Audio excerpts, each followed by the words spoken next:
네, 어서 오세요. 시오니즘 2편입니다. 그 유대인들한테는 그 전통적인 습관이 있어요. 한두 번 얻어 터진 후에 나는 희생자고 나는 피해자라고 막 소문을 내는 거죠. 그래서 동정심을 유발하는 거예요. 얘네들의 전략에 가장 크게 얻어 맞은 게 독일 나치죠. 아무튼 유대인들을 그 탄압하고 추방하는 일이 벌어지면 벌어질수록 명분이 쌓인단 말이에요. 응? 반유대주의는 1860년대에 오스트리아 유대 공동체에서 처음으로 자가 생성된 겁니다. 1879년 독일 공식 문건에서 처음으로 사용되었어요. 안티세미티즘이라고 그러죠. 이게 유대인들이 만든 거단 말이에요. 다른 나라 사람들이 만든 게 아닙니다. 그래서 마케팅으로서는 뭐 최고의 마케팅이에요. 이 피해자 마케팅이라고 하는 게.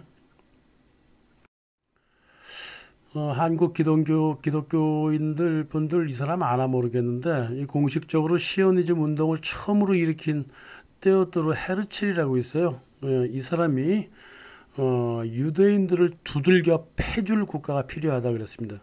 그래서 유대인들의 자산을 빼앗고 추방시킬 국가가 꼭 있어야만이 이스라엘을 우리가 성립할 수 있다.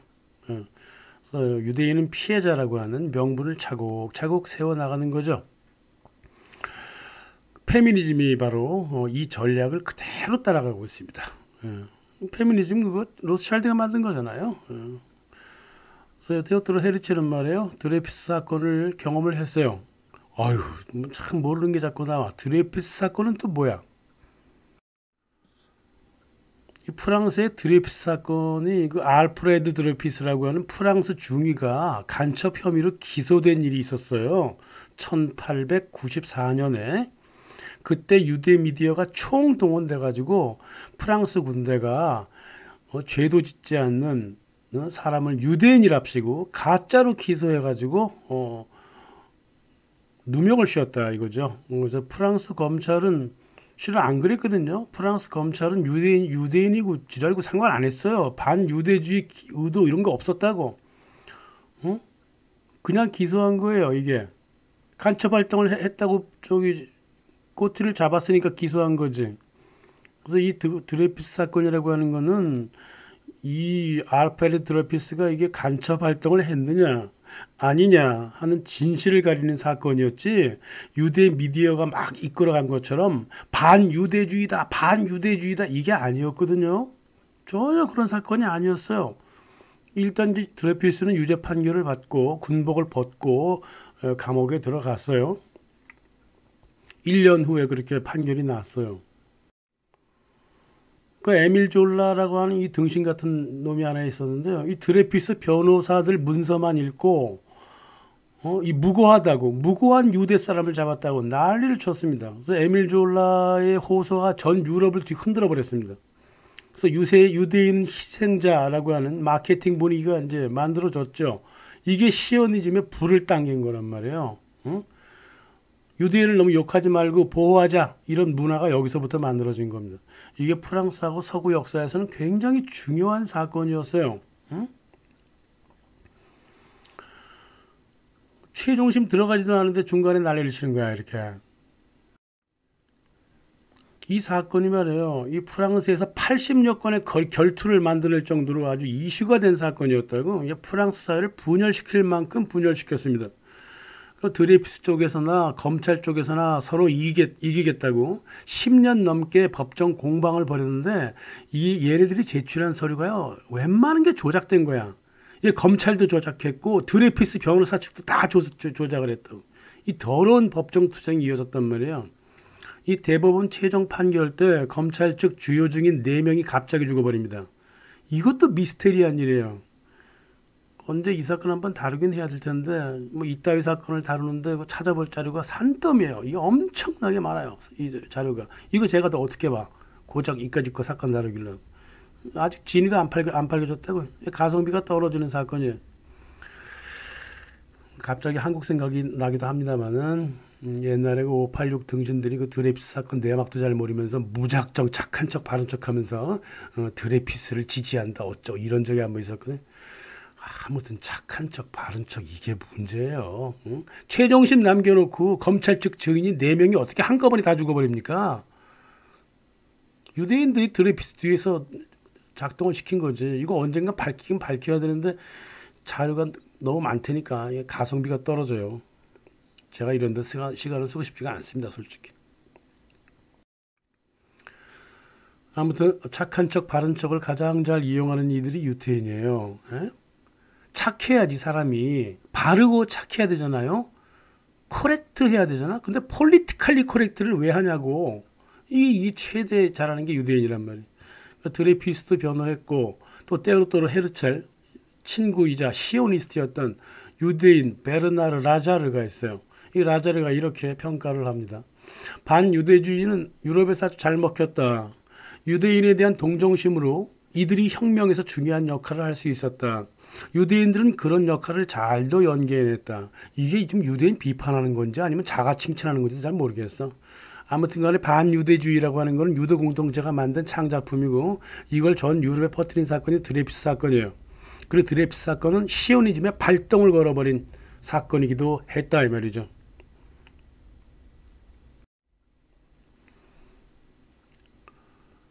헤르첼이 그랬죠. 유럽 어디서나 유대인은 안전하지 않다. 유대 국가가 필요하다. 그랬습니다. 그러니까 유대인들을 괴롭혀줄 국가가 필요했고 그 국가가 있어야 유대 국가가 세워진다는 거예요. 아주 예언이 철저하네. 독일이 그렇게 해줬잖아요. 독일이. 그러니까 조지 슈타이너가 예루살렘에 히틀러 동상 세우자 그랬잖아요. 그러니까 히틀러만큼 이스라엘 성립에 도움을 준 사람이 없다 이 뜻이죠. 근데 도대체 헤르첼이 무슨 이유로 이렇게 뜬금없이 시온 운동을 시작했을까요? 이것도 미스테리예요. 정신 나가다 광기처럼 했거든. 당시 누구도 시오니즘 그런 생각 안 하고 있었어요.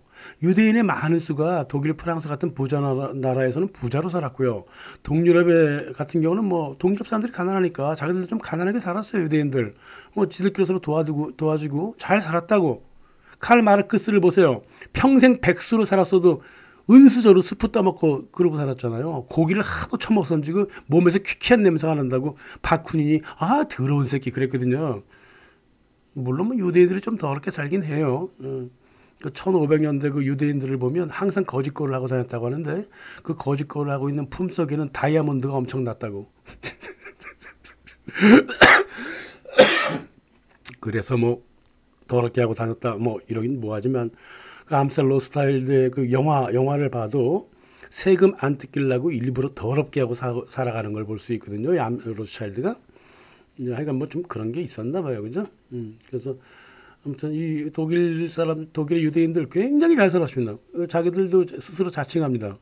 유럽에서 독일 유대인이 제일 잘 산다 그랬어요. 2000년 동안 유대인이 한 사람도 빠짐없이 이스라엘을 그리워했다고? 그런 증거 어디에도 없어요. 반증만 가득하지. 유럽 유대인들은 가난했어도 팔레스타인 같은 데 가지 않으려고 그랬다고요.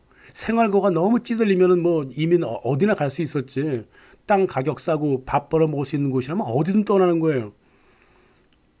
유대인의 고향은 유럽이죠.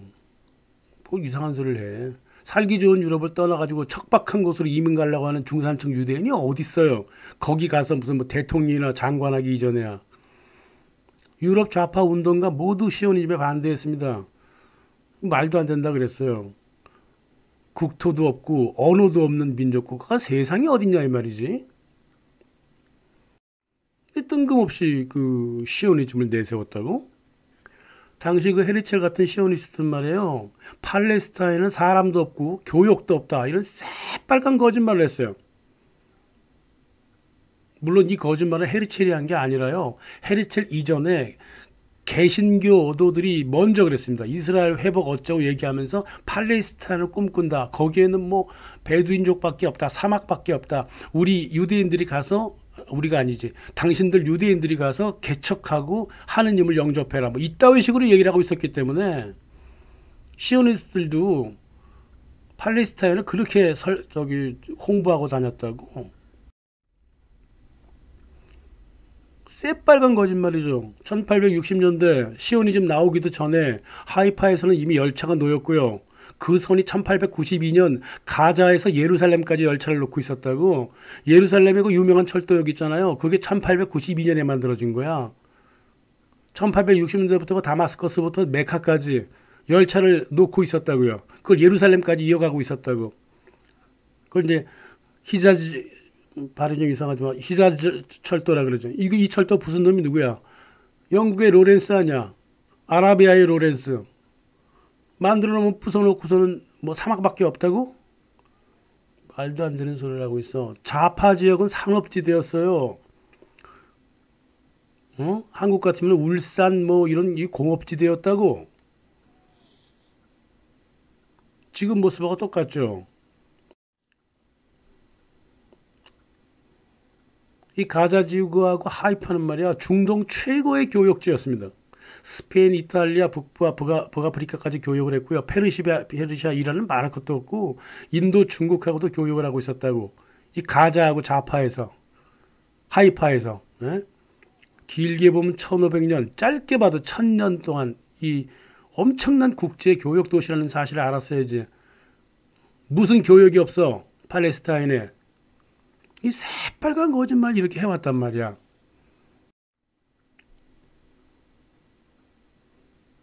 (19세기) 말에 하이파는 뉴욕, 최소한 부산 같았어요. 거기서 뭐 생선 잡는 줄 알아요? 뭐 동굴 파고 사는 줄 알아? 이 개신교도 아무것도 모르면서 그렇게 생각하고 앉아있다고. 유대인들이야 동기라도 있었지.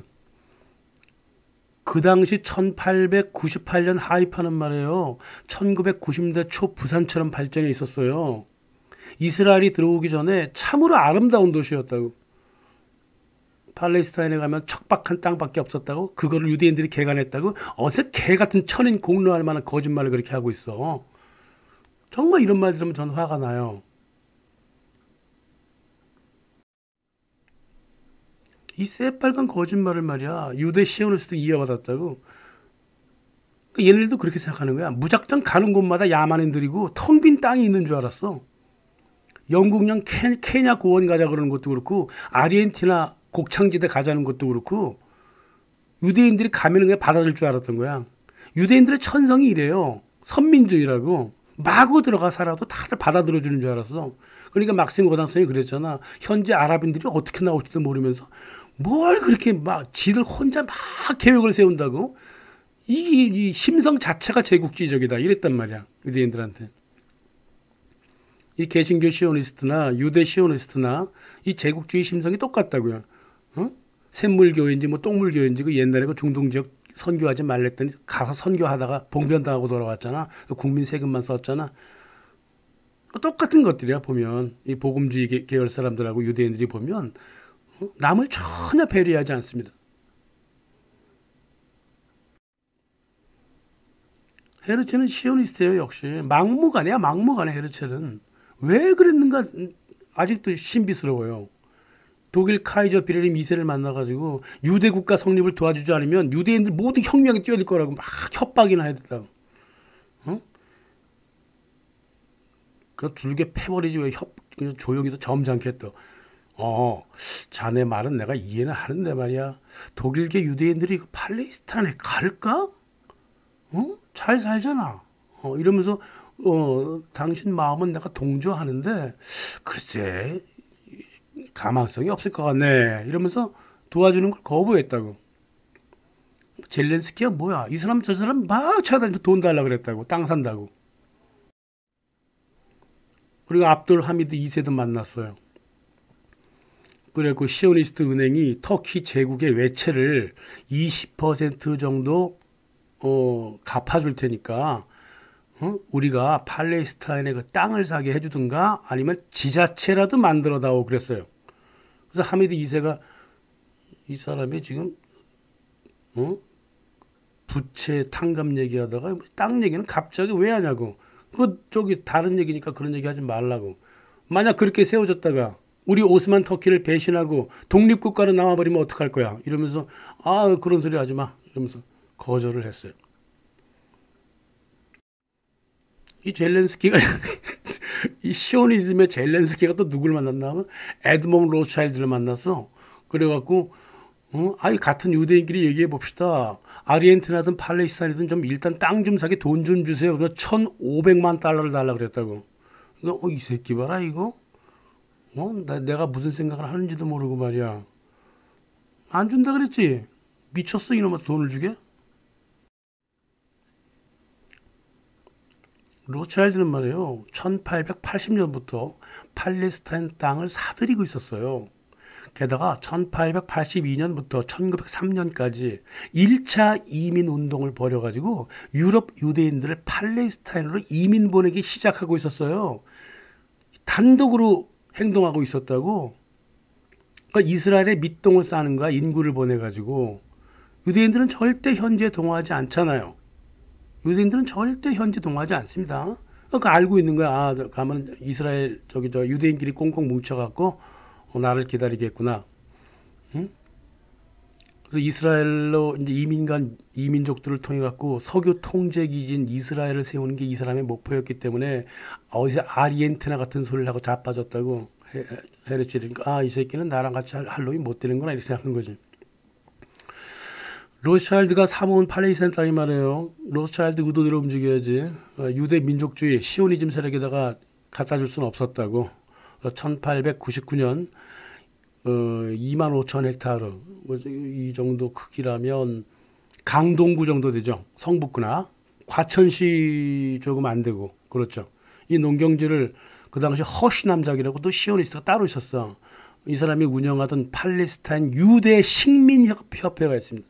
거기 넣어갖고 돈을 신탁시켰다고. 처음 산 게 강동구 정도 샀으니까요. 그 다음에 또 얼마나 많이 샀겠냐고요. 그래서 1903년에 그 팔레스타인 28개 유대인 정착존을 계획하고 있었는데 이미 1903년에 17개가 만들어지고 있었다고. 그리고 그 만들어진 그 뭡니까 키부츠 이런 그 정착촌을 세계 유대 협회장 헤임 와이즈먼한테 맡겼다고. 헤임 와이즈먼은 완전히 로스차일드맨이잖아요. 나중에 이제 39개로 식민지가 늘어납니다. 텔아비브도 그 중에 하나예요. 로스차일드가 그때 뭐라 그랬냐면 이스라엘에 가서 언약궤를 찾자. 근데 그 언약궤가 딴 게 아니라 석유지 뭐. 예? 그리고 이제 이민간 유대인들은 이제 아랍 세계하고 싸우는 죽어가는 일만 남았다 이 말이죠. 20세기는요. 석유의 시대라는 거를 록펠러 로스차일드가 잘 알고 있었어요. 응? 나중에 영상 설명드릴게요. 노벨 형제 같은 경우 있잖아요. 응? 이 브라노벨이라는 회사를 세워가지고 1873년에 아제르바이잔 바쿠에서 석유를 뽑아내고 있었고요. 록펠러의 스탠다드 오일은 1879년에 이미 중동 석유 탐사 회사를 하나 세워가지고 마구마구 이라크, 이란, 시리아, 이집트 모두 들쑤시고 다녔다고. 위전지 탐사하고 다녔어. 약간 사정을 늦게 파악한 그 알퐁소하고 이제 에드먼 로스차일드 석유 정제 유통을 위해서 1883년부터 지중해를 뛰어다니기 시작한 그 시절이에요. 어디다 대고 손가락을 얹어. 지금 석유가 중요하지 무슨 이스라엘 회복 같은 꿈 같은 소리 앉아 있어. 헤르첼이 죽고 나서는 말이에요. 1904년에 죽어요. 죽고 나서 시오니즘의 장소는 오로지 딱 하나. 팔레스타인으로 완벽하게 정해집니다. 뻔하지 뭐. 스탠다드 오일은 1906년 연료터미널 회사 소콥이라고 해서 이집트 알렉산드리아에 이미 회사를 차렸고 BP가 1908년에 설립됐고 1913년에 이란 아바단에서 정유소에서 석유를 뽑아내고 있었고 그렇게 됐단 말이에요. 그래서 이 지역을 장악하는 자가 세계를 장악한다는 생각을 그 당시 다 하고 있었다고. 어디서 시오니즘 같은 소리가 앉아있어. 유대인 문제라고 하는 거는 19세기에도 그랬고 20세기에도 그랬지만 그 이전에도 언제나 정치, 경제 문제였지 종교 문제가 아니라니까요. 로스차일드로서는 석유 정제하고 유통이 필요하기 때문에 예루살렘보다는 교역 도시인 하이파, 자파, 가자 이런 데가 필요했다고요. 그 당시 그 가자에 그 가스가 매장되어 있다는 사실을 다 알고 있었어. 지금도 알고 있고. 근데 양이 얼마인지는 몰랐는데 지금은 알고 있죠. 엄청나요, 그 양이. 그래서 이스라엘이 가자지구를 놓을 것 같아? 그래서 이스라엘을 성립하면서 하겠다면서 팔레스타인만 오로지 고집한 이유가 여기에 있다 이 말이에요. 로이차일드는 록펠러도 그렇지만 채굴 하는 것보다 정제하고 유통하는 거를 더 중요시 여겼거든요. 그게 돈 더 많이 벌거든요. 그래서 이 석유 지역의 최고의 유통망은 이전에도 그랬고 이후에도 그랬지만 아시아, 아프리카, 유럽 이 3대륙을 잇는 수에즈 운하가 놓이게 될 홍해하고 걸프만이었다고. 이 사실을 잘 알면서 팔레스타인은 뭐 교육이 없다고 새빨간 거짓말을 해. 고대 이래 세계사적인 지역으로 이제 십자군 전쟁이 일어날 만큼 종교적으로도 충돌이 많은 곳이야 거기가. 어? 한번 충돌이 일어나면 주변 대륙에도 영향을 끼친다고. 록펠러하고 로스차일드나서 이 위험천만하지만은 기업의 미래를 위해서 이 지역에 꼭 석유 전처 기지를 세워야 했다 이 말이에요. 특히 사우디아라비아, 이라크, 이란 이런 페르시아만 국가들이 말이야 러시아랑 또 손을 맞잡고 있잖아. 이 사회주의 성향을 지닌 중동 아랍 국가하고 석유주들 그렇게 사회주의한테 던져둘 수는 없었다고. 그래서 강력하게 밀어붙인 거예요.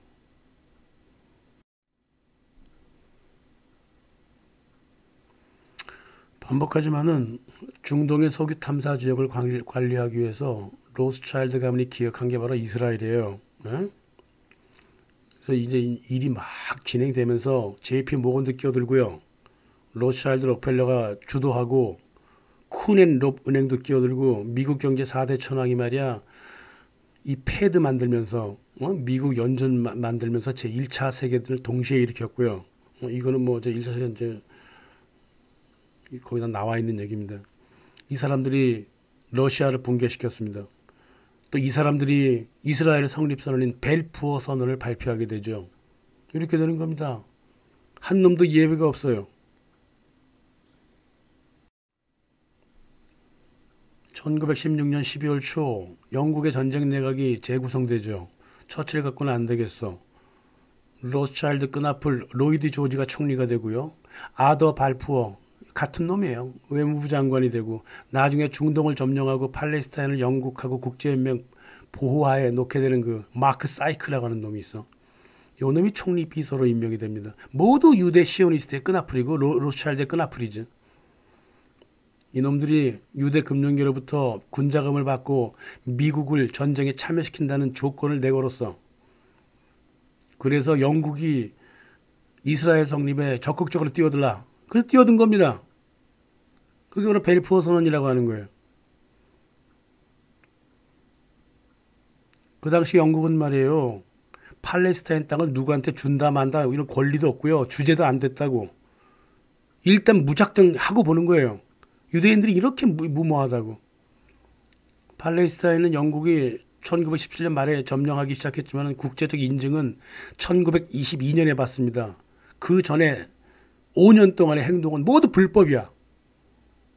따라서 벨푸어 선언도 불법이에요. 그거 다.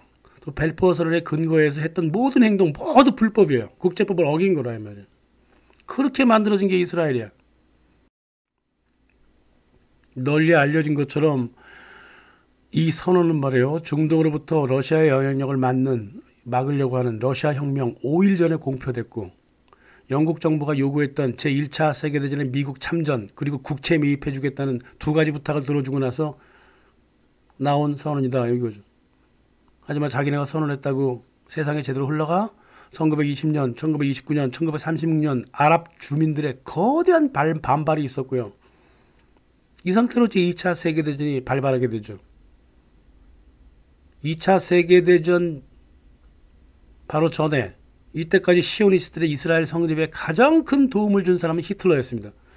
이 내용은 요세베라에 나와 있죠. 이스라엘 수도 텔아비브는 나치의 물품으로 건설되었다.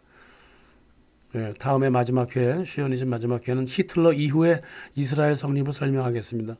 감사합니다.